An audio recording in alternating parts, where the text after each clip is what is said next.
आफ्नो साथमा भएको माछाको आकार देखेर विश्वासै लागेको छैन बुढालाई। तर डुङ्गाको टुप्पामा बाँधेर राखेको भालाको डोरी फुकालेर माछाको कानको प्वालबाट पसाएर गिजाबाट निकाल्यो अनि मुखको लामो थोतोनमा बेरेर अर्को प्वालबाट निकाल्यो। त्यसपछि त्यो डोरी काटेर माछाको पुच्छर बाँध्नलाई डुङ्गाको पछिल्तिर गयो बुढो। सेतो बैजनी रङ्गबाट माछो बदलिएर चाँदी जस्तो पुरै सेतो भइसकेको थियो अनि शरीरका कत्लाहरू पनि पुच्छर जस्तै फिका निलो रङमा परिणत भइसकेका थिए। एउटा मान्छेको हातभन्दा पनि ठुला थिए ती कत्लाहरू। माछाको आँखा फुटेको सिसा जस्तै देखिन्थ्यो, अर्थात् एउटा शोभायात्रामा गएको सन्यासी जस्तै अलग्गै खालको देखिन्थ्यो। यसलाई मार्ने एउटै मात्र उपाय यही त थियो, बुढोले भन्यो। पानी पिएपछि उसलाई अलि सन्चो भयो। टाढै जान नसके पनि उसको टाउको स्वस्थ नै छ।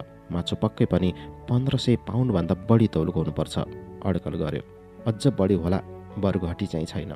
यदि त्यसको 2/3 भाग प्रति पाउन्ड 30 सेन्टमा बेच्यो भने कति आउला? मलाई त्यसका लागि त पेन्सिलै चाहिन्छ, उसले भन्यो। मेरो टाउको त्यति स्वस्थ छैन, तर मलाई लाग्छ यदि विख्यात डिमागियोले यो कुरा थाहा पायो भने कति गर्व गर्थे होला म प्रति आज। मेरो खुट्टा दुखेको छैन, तर हात र डडाल्नु चाहिँ निकै दुखिराखेको छ। अचम्म लाग्छ मलाई, आखिर के को झस्को पस्नु भनेको, उसले सोच्यो। हुनसक्छ हामीले थाहै नपाइकन खुट्टामा झस्को पस्न सक्छ। डुङ्गाको अगाडि बीचमा अनि पछाडि कसेर बाँध्यो बुढोले माछोलाई। माछो यति ठुलो थियो कि डुङ्गामा अर्को ठुलो डुङ्गा जोडेर ल्याए जस्तो देखिन्थ्यो। बुढोले एक टुक्रो डोरी काटेर माछाले मुख खोल्नै नसक्ने गरी तल्लो गिजा र थुतुन बाँधिदियो ताकि डुङ्गा सजिलै चलाउन सकियोस्। बुढोले त्यसमाथि डुङ्गाको बीचको खाँबो राम्ररी बाँधेर पाल हाल्यो त्यसमा अनि डुङ्गाको पछिल्तिर ढल्केर डुङ्गा दक्षिण पश्चिम दिशातिर लाग्यो। दक्षिण पश्चिम दिशा कता हो पत्ता लगाउन उसलाई कहिल्यै कम्पास चाहिएन। दैनिक हावाको प्रकृति र पालको गति हेरेर दिशा पत्ता लगाउँथ्यो बुढो। सानो डोरीमा एउटा चम्चा बाँधेर पानीमा फालिदिने हो भने जाडोको लागि केही खानेकुरा पाइन्थ्यो कि, बुढोले सोच्यो। तर चम्चा फेला परेन। उसका सार्डिनहरू पनि सबै कुहिसकेका थिए।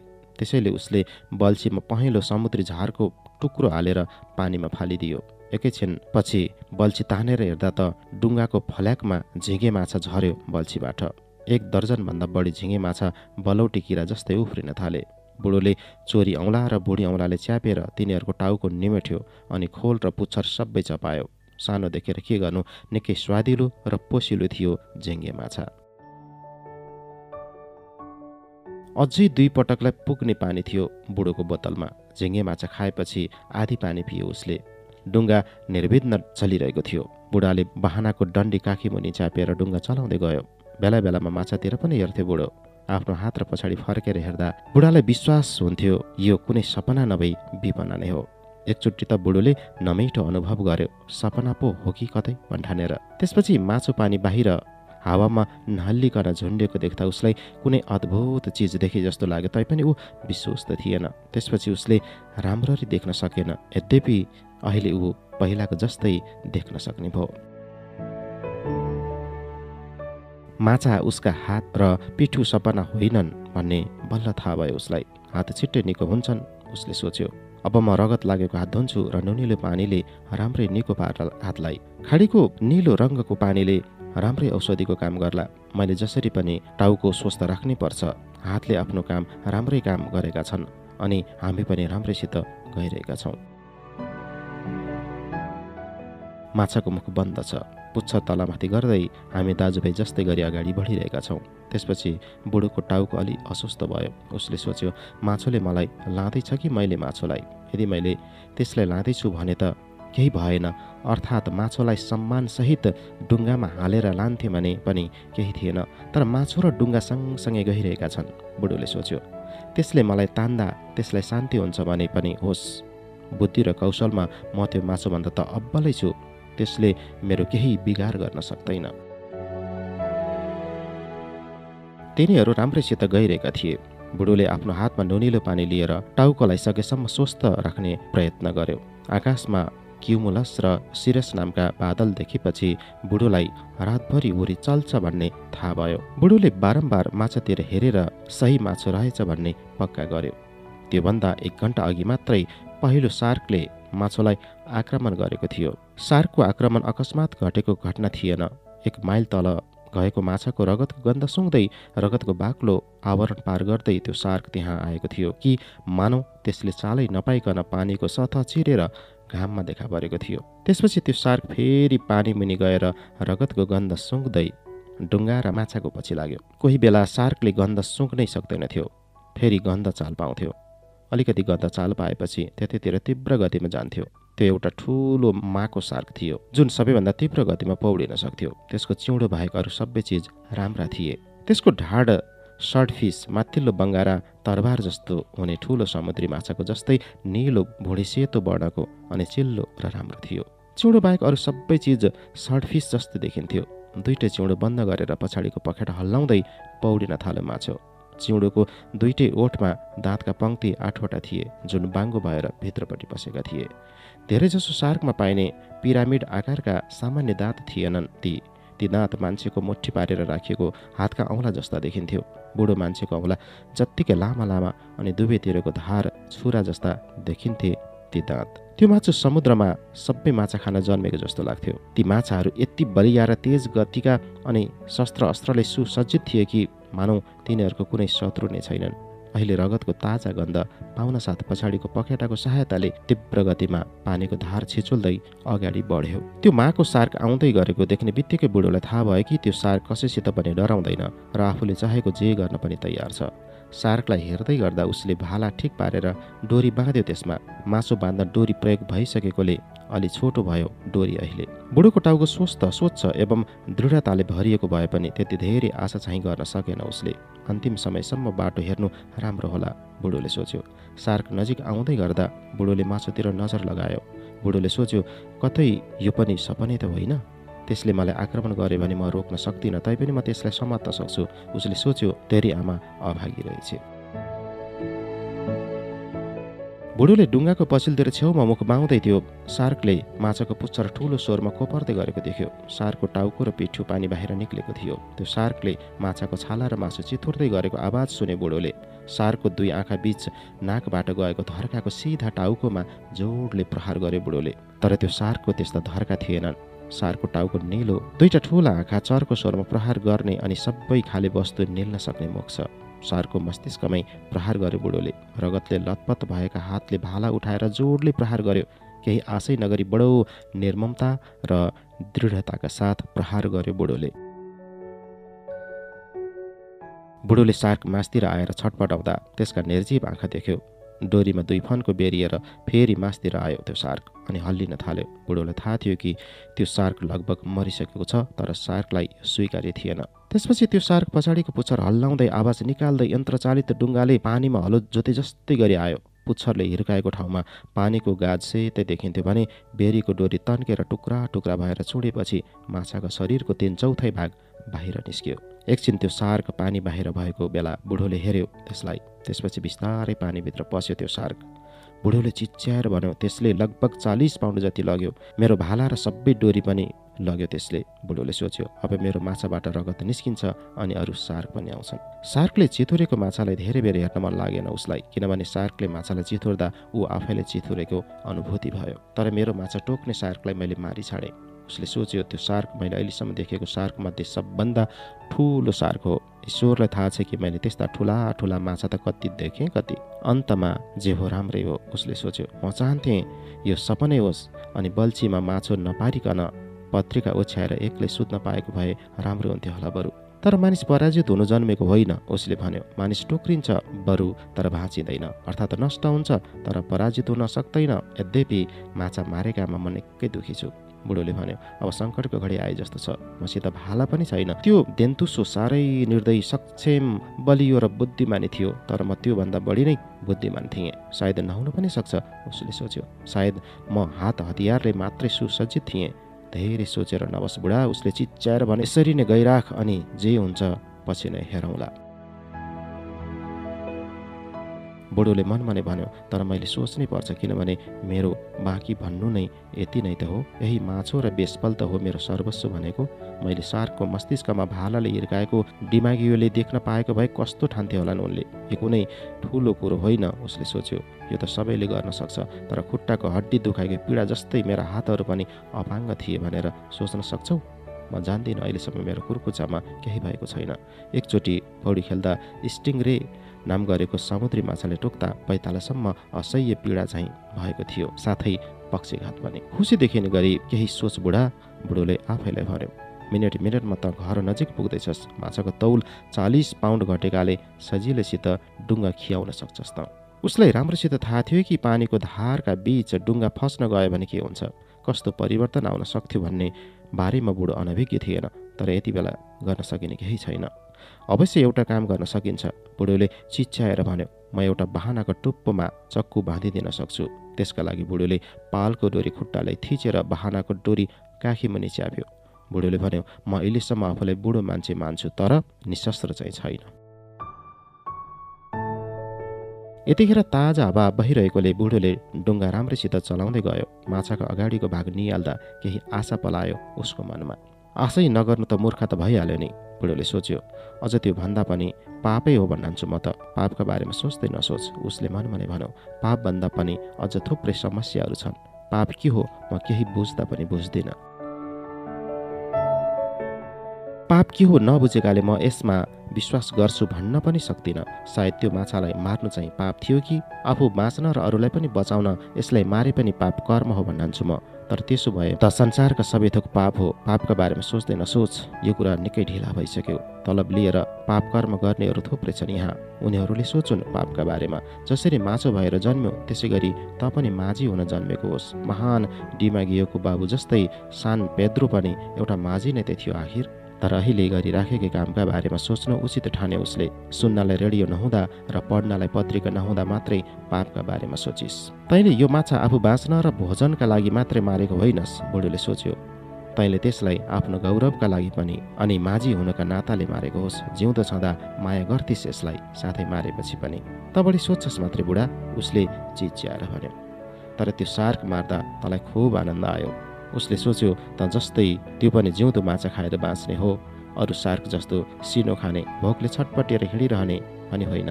सुन्दर छ, भद्र छ अनि कसैसित पनि डराउँदैन। आत्मरक्षाको लागि मारेको हुँ मैले त्यसलाई, चिच्याएर भन्यो बुढोले। अनि मैले राम्रैसित मारे त्यसलाई। प्रत्येकलाई कुनै न कुनै किसिमले मारेकै छ, बुढोले सोच्यो। माछा मार्ने व्यवसायले मलाई जसरी जीवित राखेको छ त्यसै गरी नै यसले मलाई मार्छ। केटोले मलाई बनाएको छ, बचाएको छ। उसले सोच्यो, मैले आफ्नो बारेमा धेरै नराम्रो सोच्नु हुँदैन। सार्कले टोकेको माछाको एउटा टुक्रो डुङ्गाको किनाराबाट निहुरेर निकाले बुढोले।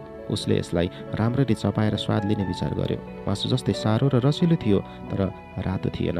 मासुमा रेसा थिएन। बजारमा बेच्न सके राम्रो पैसा कमाउन सकिने कुरामा विश्वस्त थियो बुढो। पानी बाहिर निकालेपछि माछाको गन्ध सुरक्षित गर्ने उचित उपाय नदेखेकाले अब खराब समय आउँदैछ भन्ने थाहा भयो उसलाई। हावा मन्द गतिमा बहँदै थियो। हावा उत्तर पूर्वी दिशातिर बढ्दै गयो अनि छिट्टै त्यसको गति कम नहुने सङ्केत देखियो। अगाडि हेर्दा बुढोले कतै पनि डुङ्गा, जहाज वा जहाजको धुवा देखेन। डुङ्गाको दुईपट्टि यताउति उडुवा माछा घुम्दै गरेको र पहेँलो वर्णको समुद्री झारको टुक्रो देख्यो उसले। चरो झैँ एउटा पनि देखेन बुढोले। डुङ्गा चलाउन थालेको 2 घण्टा भइसकेको थियो।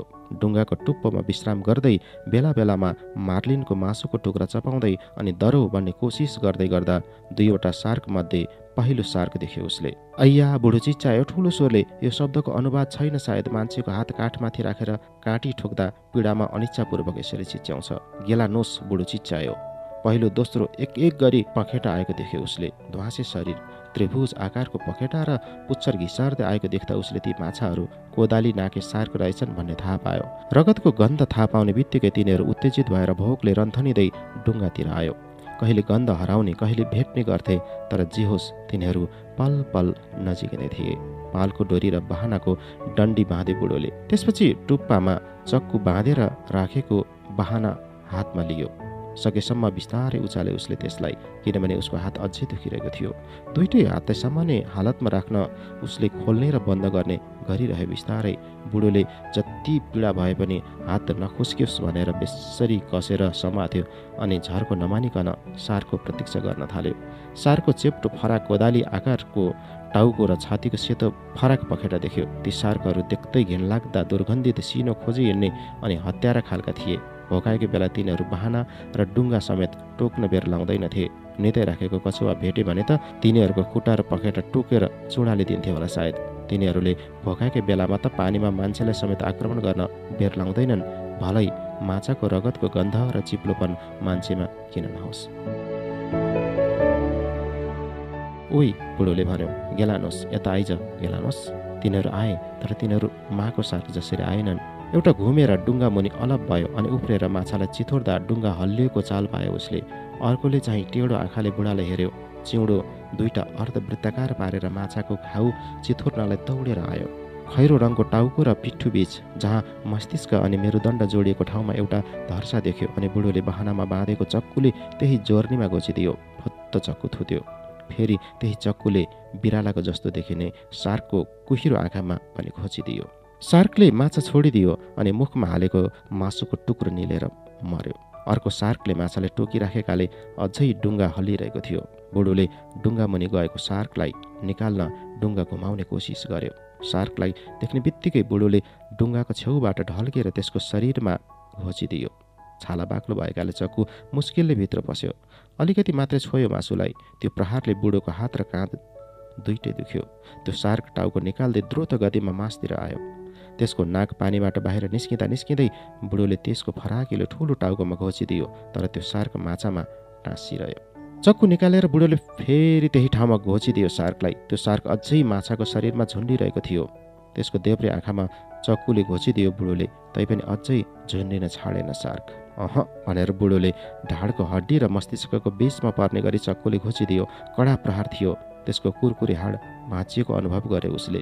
बुढोले बहाना उल्टो पारेर त्यसको धार सार्कको चिउँडो बीचमा पसाएर त्यसको मुख खोल्ने कोसिस गर्यो। बहानाको धारलाई सार्कको मुखभित्र घुमायो अनि सार्कले मुख खोलेको देखेर बुढोले भन्यो, जा गालनो, जा 1 माइल तल जा, मेरो साथीले भेट, त्यो तेरी आमा पनि हुन सक्छ।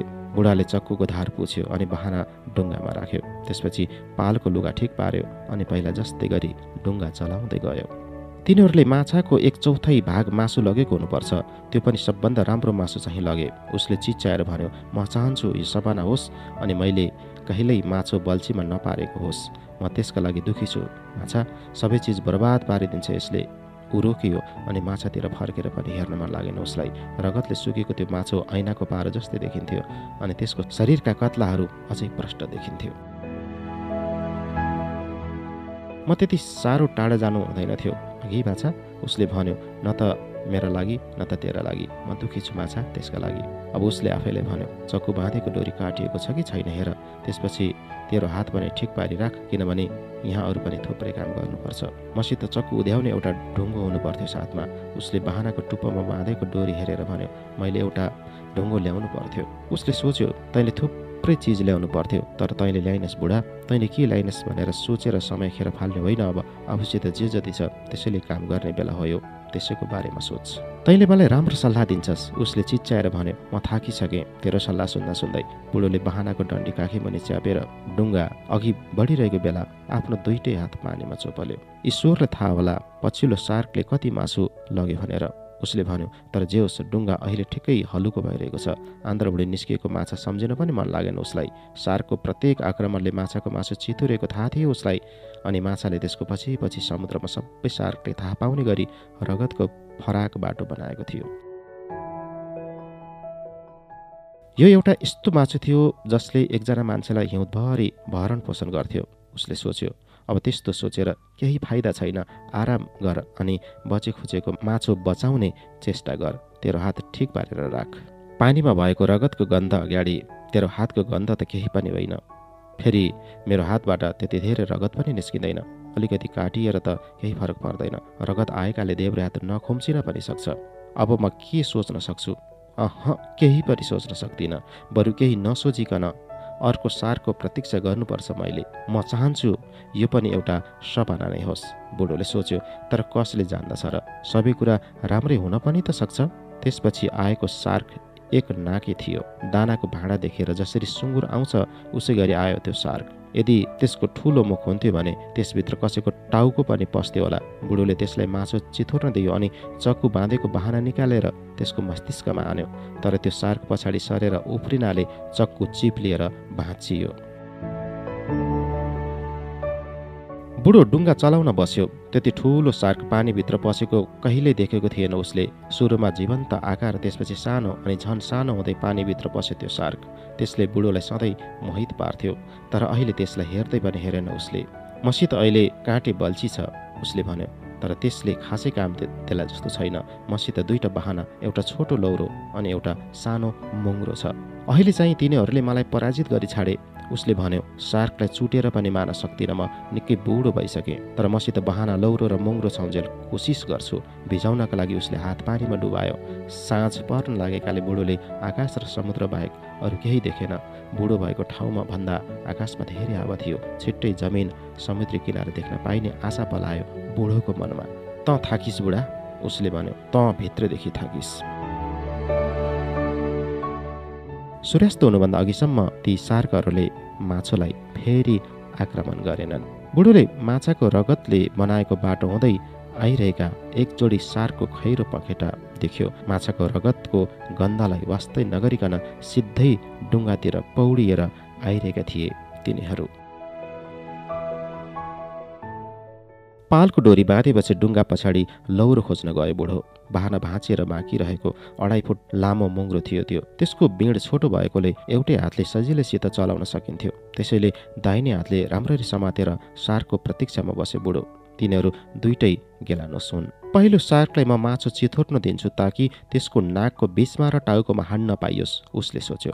दुईटै सार्क बुढोको नजिक आइपुगे। बुढोले सबभन्दा नजिक आइपुगेको सार्कलाई हेर्दा त्यसले मुख बाएर माछाको सेतो भागमा दाँत गाड्यो अनि बुढोले पनि मुङ्ग्रो मास्तिर उचालेर जोडले त्यसको फराक टाउकोमा हिर्कायो। रबरमा कुनै वस्तु चिप्लिए जस्तो चिप्लियो मुङ्ग्रो अनि त्यसले माछा छोड्ने बित्तिकै बुढोले फेरि नाक मास्तिर जोडले हिर्कायो। अर्को सार्क चाहिँ पानीभित्र पस्दै निस्किँदै गरिरहेको थियो। फेरि मुख बाउँदै आयो त्यो सार्क। त्यो सार्कले माछाको शरीरमा टोकिएर मुख बन्द गर्दै गर्दा बुढोले त्यसको मुखको एउटा कुनाबाट माछाको सेतो मासु झुन्डिएको देख्यो। सार्क यताउति हल्लिँदै गर्दा बुढोले त्यसको टाउकोमा घोचिदियो अनि बुढोतिर फर्केर त्यसले मुख बायो। सार्कले माछालाई फेरि खान आँट्दा बुढोले त्यसको टाउको रबर जस्तो गिलो खँदिलो भागमा मुङ्ग्रोले हान्यो। "यता आइज गेलानोस," बुढोले भन्यो, "यता आइज फेरि।"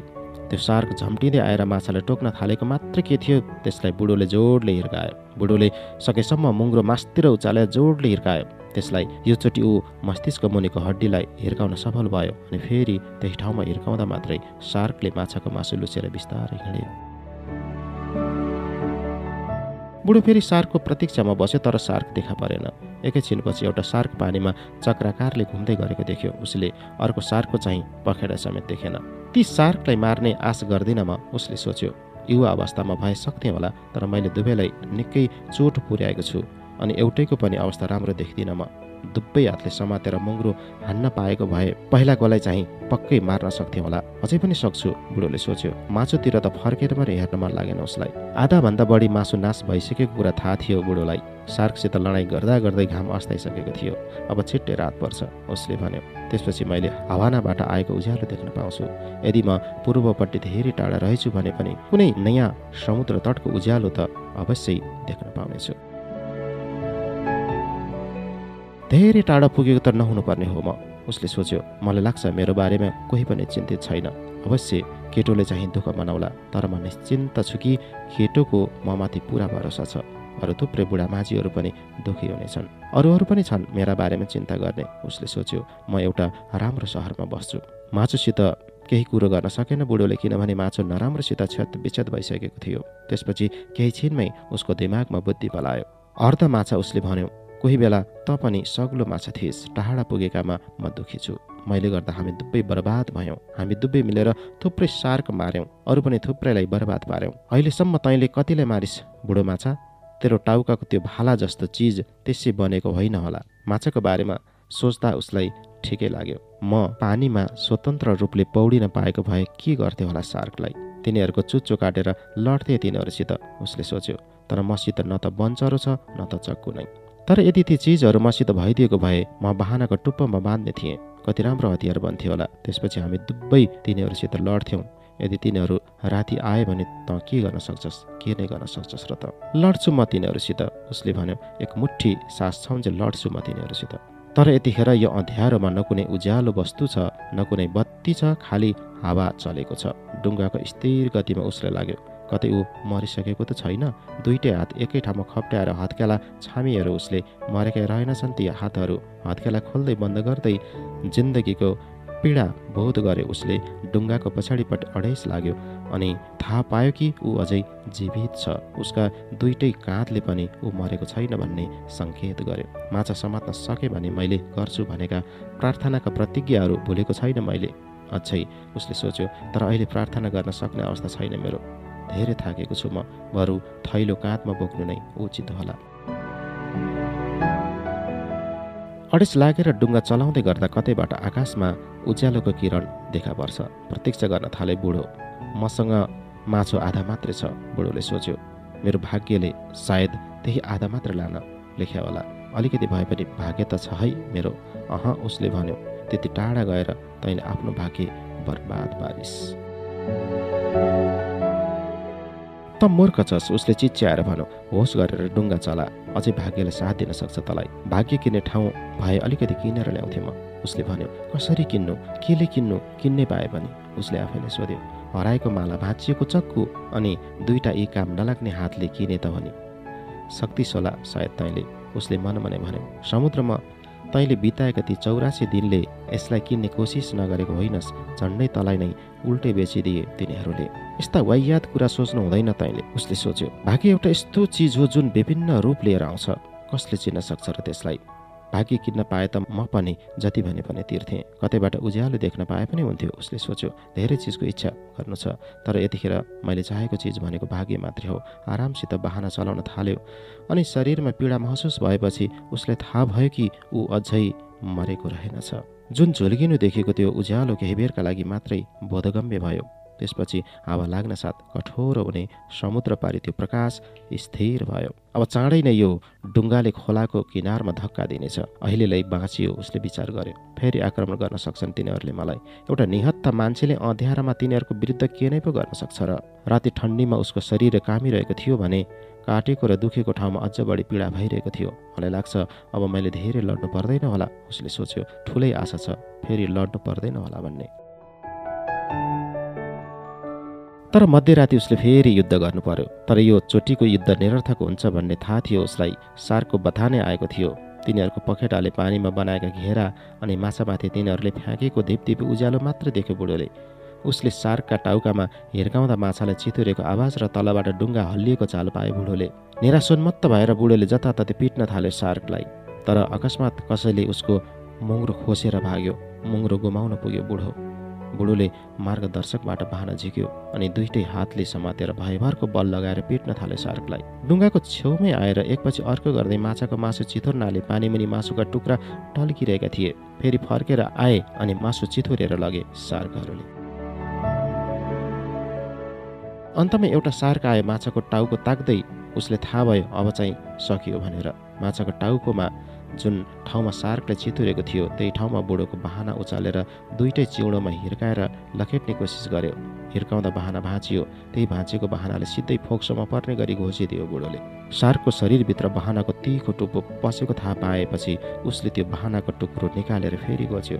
त्यो सार्क पानीभित्र पस्यो। सार्कको बथानको त्यो नै अन्तिम सार्क थियो।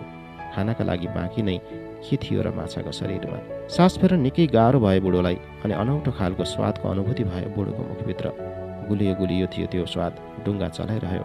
एकछिन त डराए बुढो, तर स्वाद धेरै बेर बसेन। बुढोले समुद्रमा थुक्दै भन्यो, त्यो खा गालनोस् अनि मान्छे मारेको सपना देख। अन्तत ऊ पराजित भयो। केही उपाय नदेखेपछि डुङ्गाको टुप्पोतिर लाग्यो। त्यहाँ उसले बाहनाको चोसो निस्केको टुप्पो फेला पार्यो जुन पङ्खाको पालमा जोड्दा डुङ्गा चलाउन सजिलो हुन्छ। थैली काँधमा राखेर डुङ्गा चलाउन थाले बुढो। बिस्तारै चलायो डुङ्गा। मनमा कुनै चिन्ता आवेगको अनुभूति भएन उसलाई। बुढोले अतीतका सबै कुरा बिर्सिँदै बडो चलाकीपूर्वक घरको बाटो ततायो। टेबुलबाट रोटीका टुक्रा झिके जस्तो गरी राति सार्कले माछाको कङ्कालबाट एक एक गरेर मासु चुडालेर लगे। डुङ्गा चलाइरह्यो। केही वास्ता गरेन बुढोले अरू कुराको। उसलाई यति मात्र ख्याल भएको डुङ्गा हल्लुको छ अनि राम्रोसित अगाडि बढिरहेको छ। डुङ्गामा कुनै गह्रौँ चिज छैन। डुङ्गा बिल्कुल ठिक छ उसले सोच्यो। बहाना बाहेक डुङ्गाको अझै कुनै चिजमा क्षति पुगेको छैन। त्यो त सजिलै फेर्न सकिन्छ। आफू समुद्री धारमा पुगेको थाहा भयो बुढोलाई। अनि समुद्र तटका बस्तीहरूबाट आएको बत्तीको उज्यालो देख्यो। आफू कहाँ आइपुग्यो थाहा भयो उसलाई। अब उसले घर पुग्न धेरै हिँड्नु पर्दैन थियो। जे होस्, हावा राम्रो साथी हो, तर कहिलेकाहीँ मात्र। यो ठुलो समुद्रमा हाम्रा साथी पनि छन्, साथै शत्रु पनि। ओछ्यान पनि ठुलै चिज हुन सक्छ उसले सोच्यो। ओछ्यान कसरी आरामदायी हुन्छ मलाई थाहा छैन। अनि कसले पराजित गर्यो तलाई उसले सोच्यो। कसैले पराजित गरेन मलाई, उसले चिच्याएर भन्यो। धेरै टाढा पुगेछु र मात्रै हो। सानो बन्दरगाहमा डुङ्गा पुग्दा टेरेसका सबै बत्ती निभिसकेका थिए अनि उसले चिनेका जति सबैजना निदाइसकेका थाहा भयो। समुद्री हावा तीव्र गतिमा चलिरहेको थियो। बन्दरगाह सुनसान थियो। बुढोले आफ्नो डुङ्गा ससाना डुङ्गा थोपारेको ठाउँतिर लग्यो। उसलाई सघाउने कोही थिएन त्यहाँ। जसोतसो आफैले डुङ्गा मासतिर तान्यो। त्यसमाथि डुङ्गाबाट ओर्ल्यो अनि एउटा ढुङ्गामा डुङ्गा बाँध्यो बुढोले। उसले पाल खोल्यो अनि पट्याएर बाँध्यो। पट्याएको पाल काँधमा हालेर उकालो चढ्न थाल्यो। कति थकाइ लागेको रहेछ हिँडेपछि मात्रै थाहा भयो उसलाई। एकछिन उभिएर पछाडि फर्केर हेर्दा उसले सडक बत्तीको उज्यालोमा डुङ्गाको पछाडिबाट माछाको पुच्छर देख्यो। माछाको सेतो नाङ्गो मेरुदण्ड, चुच्चो सहितको कालो टाउको अनि मासु रहित कङ्काल पनि देख्यो। बुढोले फेरि उकालो चढ्न थाल्यो अनि मासतिर पुगेपछि दुवै काँधमा पर्ने गरी पाल राखेर एकछिन बस्यो। उभिने कोसिस गर्यो बुढोले। निकै गाह्रो भयो उसलाई उभिन। काँधमा पाल राखेर बसी बसी बाटोतिर हेऱ्यो। अलि परैबाट एउटा बिरालो आफ्नो काम सकेर कतै जाँदै गरेको देख्यो उसले। त्यसपछि उसले पनि बाटो मात्रै हेरिरह्यो। बुढो अन्ततः पालको खाँबो भुइँमा राखेर उभियो। एकछिनपछि पालको खाँबो काँधमा हालेर हिँड्यो ऊ। आफ्नो झोप्रोमा पुग्नु अघि उसले 5 चोटि बाटोमा थकाइ मार्नु पर्यो। झोप्रोभित्र उसले पालको खाँबो भित्तामा ठडाएर राख्यो। अँध्यारोमा छमछम छुमछुम गरेर पानीको बोतल भेट्टायो अनि अलिकति पानी पियो बुढोले। त्यसपछि ओछ्यानमा पल्टियो। कम्बल तानेर काँध खुट्टा र ढाड छोपिने गरी गमलङ्ग ओढ्यो अनि दुवै हात फिजाएर हत्केला मासतिर फर्काएर घोप्टो पर्यो अनि पत्रिका ओछ्याएर सुत्यो बुढो। बिहान केटो अर्थात् मानुलिन आएर झ्यालबाट हेर्दा बुढो त निदै राखेको थियो। त्यो दिन समुद्रमा हावा जोडले चलेकाले कोही पनि माझीहरू माछा मार्न गएका थिएनन्। त्यसैले केटो अबेरसम्म सुतेर सधैँको जस्तो बिहानै उठेर बुढोको झोप्रोमा आयो। बुढाले सास फेरेको देख्यो केटोले। बुढोको हात देखेर केटो त रुन पो थाल्यो। केटो बुढोले चाल नपाउने गरी कफी लिन बाहिर गयो। बाटोभरि रोइरह्यो केटो। थुप्रै माझीहरू डुङ्गा वरिपरि भेला भएर बुढोको डुङ्गामा के बाँधेको छ भनेर हेर्न थाले। एकजना माझी सुरुवालमाथि सार्दै पानीमा पस्यो अनि डोरीले त्यो कङ्कालको लम्बाइ नाप्दै थियो। केटो पानीभित्र पसेन। ऊ यस अघि नै त्यहाँ गएर आइसकेको थियो। एकजना माझी डुङ्गाको रेखदेख गर्दै थियो। बुढोलाई अहिले कस्तो छ? एकजना माझीले चर्को स्वरमा सोध्यो। सुतिराखेका छन् मस्त, केटोले भन्यो। केटो रोइरहेको देखे अरूले, तर कसैले वास्ता गरेन उसको। केटोले भन्यो, बुढोलाई कसैले बाधा नपुर्याउनु। त्यो माछो नाकदेखि पुच्छरसम्म पुरा 18 फिट लामो छ, कङ्काल नाप्ने माझीले भन्यो। होला, केटोले भन्यो। टेरेसमा पसेर उसले 1 कप कफी माग्यो। कफी चाहिँ तातो अनि दुध र चिनी अलि धेरै हालेको होस् है, अरू केही? उनले के खान्छन् सोधेर पछि बनाउला। कत्रो ठुलो माछो, टेरेसको मालिकले भन्यो। यति ठुलो माछो त अहिलेसम्म कसैले मारेकै थिएन। तैँले हिजो मारेको 2टा माछा पनि राम्रै थिए। धिक्कार छ मेरा माछालाई। यति भनेर केटो त रुन पो थाल्यो। त केही पिउँछस् कि? टेरेसको मालिकले सोध्यो। केही पनि पिउँदिन, केटोले भन्यो। सान्टियागोलाई विरक्त नतेल्याउनु भनिदिनु सबैलाई, म फर्किहाल्छु एकैछिनमा। म ज्यादै दुखी छु उनलाई भनिदिनु, टेरेसको मालिकले भन्यो। हुन्छ भनिदेऊला, केटोले भन्यो। तातो कफी बोकेर केटो बुढोको झोप्रोमा पुग्यो अनि बुढो बिउजेन्जेलसम्म छेउमा बसिरह्यो। एकचोटि बिउजे जस्तो गर्यो बुढोले, तर बुढो मस्त निद्रामा परेकाले केटो कफी तताउन दाउराको खोजीमा बाहिर निस्क्यो। अन्ततः बुढो बिउज्यो। उठेर बस्नु पर्दैन, केटोले भन्यो। यो कफी पिउ, गिलासमा कफी खनाइदियो उसले। बुढो कफी पिउन थाल्यो। तिनीहरूले मलाई पराजित गरे मानुलिन, साँच्चीकै पराजित गरे तिनीहरूले मलाई। होइन, माछाले पराजित गरेको त पक्कै होइन, माछाले होइन, बुढोले आफूलाई सम्हालिँदै भन्यो। त्यो त पछिको घटना हो, बुढोले फेरि भन्यो। तिम्रो डुङ्गा र अन्य सामानको रेखदेख पेद्रिकोले गर्दैछ। माछाको टाउकाले तिमी के गर्न चाहन्छौ त? केटोले भन्यो। माछाको चारो बनाउन पेद्रिकोलाई देऊ त्यो टाउको, तिमीलाई चाहिन्छ भने राख। हो, मलाई चाहिएको छ, केटोले भन्यो। अब हामीले के गर्ने सोच्नुपर्छ। तिनीहरूले मलाई खोज्दै थिए कि हौ? खोज्दै थिए। समुद्री तटका गार्ड र हवाईजहाजहरूले खोज्दै थिए तिमीलाई।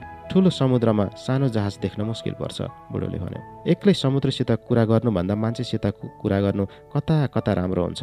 उसले अनुभव गरेको कुरा हो यो। कति सम्झे मैले तिमीलाई, बुढोले भन्यो। अनि तिमीले चाहिँ के मार्यौ त? पहिलो दिन एउटा, दोस्रो दिन एउटा, अनि तेस्रो दिन चाहिँ 2टा माछा मारे। साह्रै राम्रो। अब हामी फेरि सँगसँगै माछा मार्न जाउँ हुन्न? केटोले भन्यो। म त अभागी हुँ, मेरो त भाग्य फुटेको छ। धिक्कार छ भाग्यलाई, बुढोले भन्यो। भाग्य सकेको कुरा छाडिदिउँ, मसित हिँड, भाग्यलाई त म डोराइहाल्छु नि, केटोले भन्यो। तिम्रो बाबुआमाले के भने हुन् फेरि, बुढोले भन्यो। जे भने पनि भन्नुन मतलब छैन। हिजो 2टा माछा मारिहाले, सँगसँगै माछा मारौँ अब। मैले तिमीसित धेरै कुरा सिक्नु छ, केटोले भन्यो। डुङ्गामा सँगै गतिलो खालको माछा, भाला र बल्छी राख्नै पर्छ हामीले। पुरानो फोर्ड गाडीको फलामबाट बनेको चक्कु धारिलो हुनुपर्छ नि, अरू फलाम मिसाउनु चाहिँ हुँदैन नि फेरि, भाँचिन्छ छिट्टै। मेरो चक्कु भाँचियो, बुढोले भन्यो। म स्प्रिङको अर्को चक्कु ल्याउँछु, केटोले भन्यो। यस्तो जोडको हावा कति दिन नै चले रे, बुढोले सोध्यो। सायद 3 दिन जति भयो होला, हुनसक्छ अझ बढी, केटोले भन्यो। म सबै थोक ठिकठाक पार्छु, बुढा तिमी आफ्नो हात छिटो ठिक पार, केटोले बुढोलाई सम्झाउँदै भन्यो। कसरी ठिक पार्नुपर्छ मलाई थाहा छ। राति मैले केही अनौठो चिज खाएर सुतेको थिएँ, मेरो छाती फुट्ला जस्तो भएको छ, बुढोले भन्यो। पहिला आराम गर्नुहोस्, एकछिन सुत बुढा, अनि तिम्रो लागि सुकिलो लुगा र खानेकुरा ल्याइदिन्छु, केटोले भन्यो। मैले अघि पढेका पत्रिका भेटिस् भने ल्याउनु, बुढोले भन्यो। तिमी चाँडै निको हौ, किनभने मैले तिमीसित धेरै कुरा सिक्नु छ, अनि तिमीले पनि धेरै सिकाउन बाँकी छ मलाई। धेरै दुःख पायो तिमीले, केटोले भन्यो। धेरै दुःख पाएँ, बुढोले भन्यो। खानेकुरा र पत्रिका लिएर आउँछु, राम्रोसित आराम गर बुढा, औषधि पनि ल्याइदिउँला तिम्रो हातको लागि, केटोले भन्यो। माछाको टाउको पेद्रिकाले लैजाओस्, नबिर्सी भन्नु, बुढोले भन्यो। भइहाल्छ नि, बिर्सिन्न म, केटोले भन्यो। ढोकाबाट बाहिर बाटोमा निस्किन साथ फेरि रोन थाल्यो केटो। त्यो दिन दिउँसोतिर टेरेसमा पर्यटकको एउटा समूह आएको थियो। पानीमा बियरका खाली बोतल र एउटा ठुलो लामो र सेतो हड्डी, अनि पछाडिको लामो पुच्छर पूर्वी हावामा हल्लिरहेको देखिन् एउटा महिलाले। के हो त्यो विशाल माछाको कङ्काल, जुन समुद्री छालले बगाउन ठिक पारेको फोहोर जस्तो देखिन्थ्यो। त्यतैतिर औलाउँदै वेटरले सोधे ती महिलाले। टिबुरन, वेटरले भन्यो, अर्थात् सार्कको कङ्काल। घटना बताउने कोसिस गर्दै थियो ऊ। मलाई थाहै थिएन सार्कको यति राम्रो आकर्षक पुच्छर हुन्छ भनेर, महिलाले वेटरलाई भने। मलाई पनि थाहा थिएन, उक्त महिलाको पुरुष साथीले भन्यो। बाटोमाथि आफ्नो झोप्रोमा बुढो घोप्टो परेर सुतिराखेकै थियो अझै, अनि केटो चाहिँ बुढाको छेउमा बसेर उसलाई हेरिरहेको थियो। बुढो त्यति बेला सिंहको सपना देखिरहेको थियो।